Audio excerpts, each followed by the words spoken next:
It's time for highlights from tonight's hard-hitting high school football action.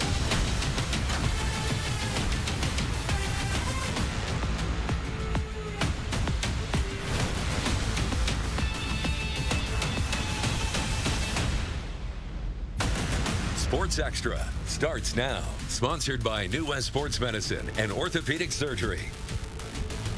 A couple of huge showdowns in Class A for Central Nebraska rosters. Alongside Nate Brown, I'm Dave Griek with you for another night of high school football right here on Sports Extra. Dave, those matchups that you speak of pit Kearney and Grand Island up against the #2 and #3 teams respectively in the wild card standings. A win for either the Islanders or Bearcats would be instrumental for both. Bellevue West looking for some major revenge after their 2020 playoff loss to Kearney. Kearney not wanting them to get it. Parker Wise takes the handoff and fights his way through the T-Birds defense, slipping through 3 tackles before finally going down. A nice gain for the tailback. To the air the Bearcats go, and Riley Miller goes to Caden Miller, who hauls it in and hangs on through the takedown.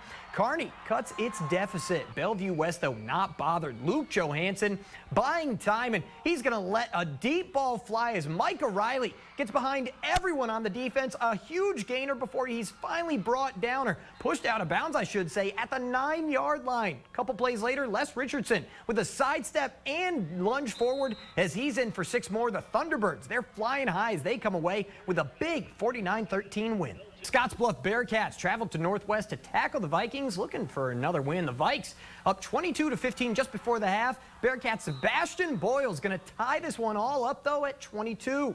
Start of the second now. Vikings Garrett Richardson going to drop back and complete a huge pass in an attempt to score. Oh, my. Would you believe it, though? Northwest unfortunately missing the field goal. We're still knotted at 22. Sebastian Boyle, he's going to find the end zone once more, giving the Bearcats a 29-22 lead just before the end of the third. Scottsbluff getting a 67-yard touchdown with less than 3 to play as they go on to win this one. Hold on to win this one 43-36. York playing host to Aurora. The Huskies on the 2-game winning streak. Aurora led 21-0 at the end of the first, and they were adding to it. Drew Noost rolls out to his right, launches it to Carson Stair, who extends to make the grab. This sets up the handoff to Carlos Colazo. He has a small opening to score. 27-0 Aurora, and they're not even done yet in the first half. Ready for some deja vu? Noost with a short pass to Stair. This time, he tiptoes down the sideline for a 19-yard pickup. Running game.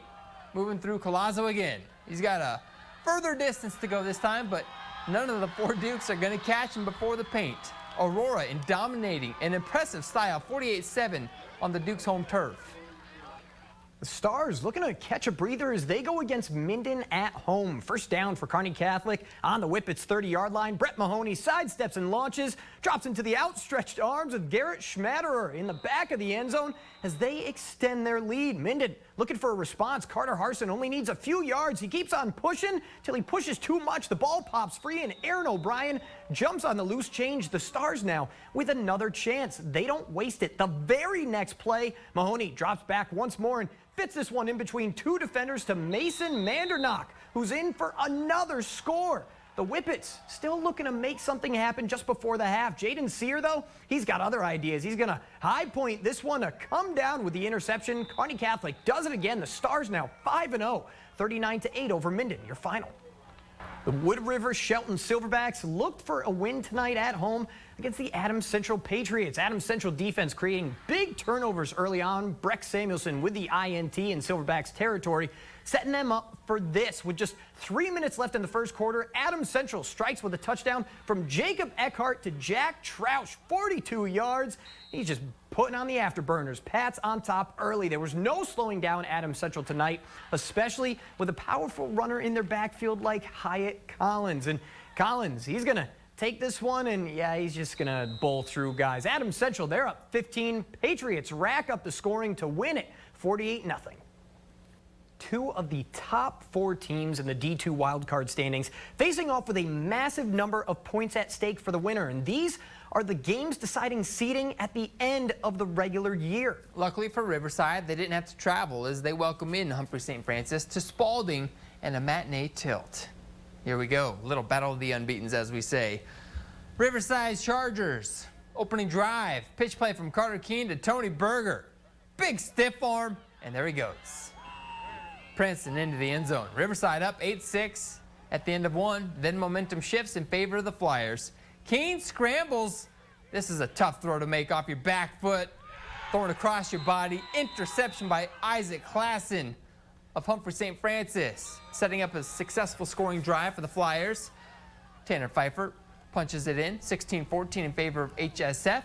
Flyers would capitalize on another Riverside turnover before the half. Cuffs it up right into the grasp of Kagan Hackrott.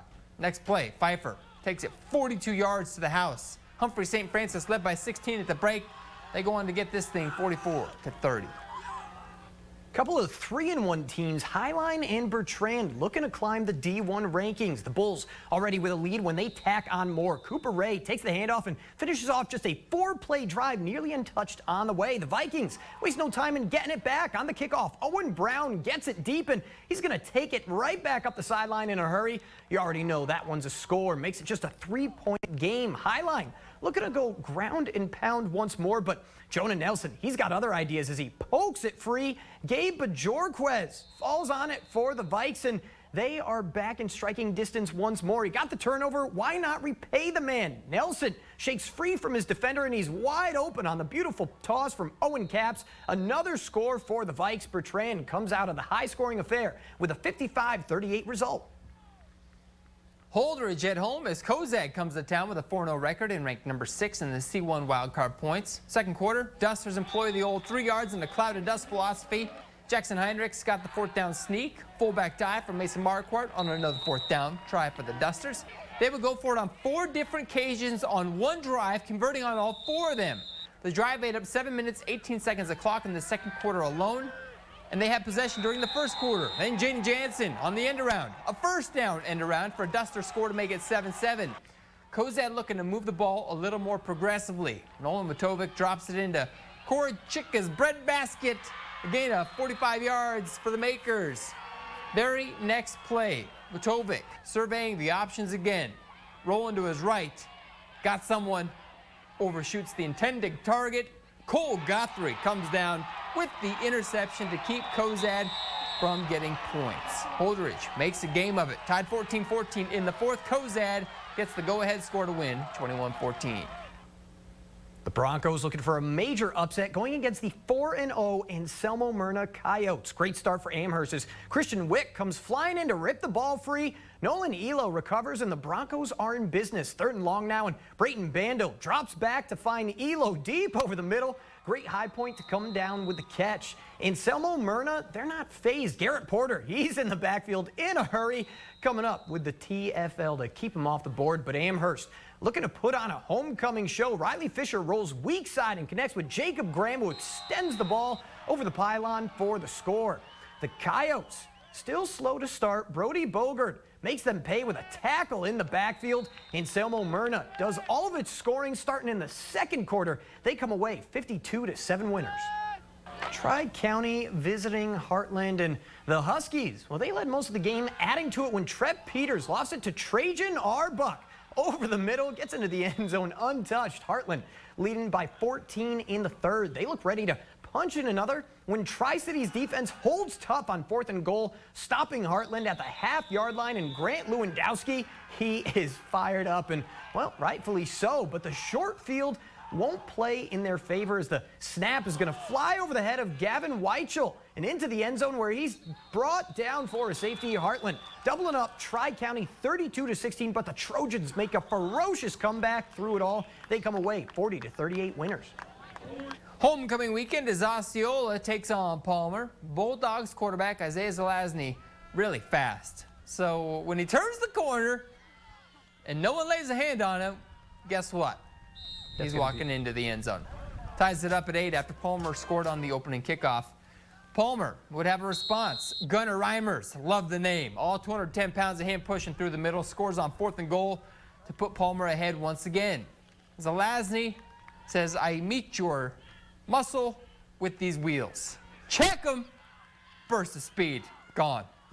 Whew. Osceola like a runaway freight train. 80-38 over the Tigers. Now out to the home of the Axtell Wildcats, facing off against the Brady Eagles. Axtell off to a fierce start. Quarterback Brennan Runge running the ball in to the end zone from 2 yards out for a Wildcat touchdown. Eagles turn with the ball. Blake Lusk looking for something, tosses it. Blake Lusk catches it, I should say. He was not the quarterback, he's the receiver. That's a touchdown for the Eagles.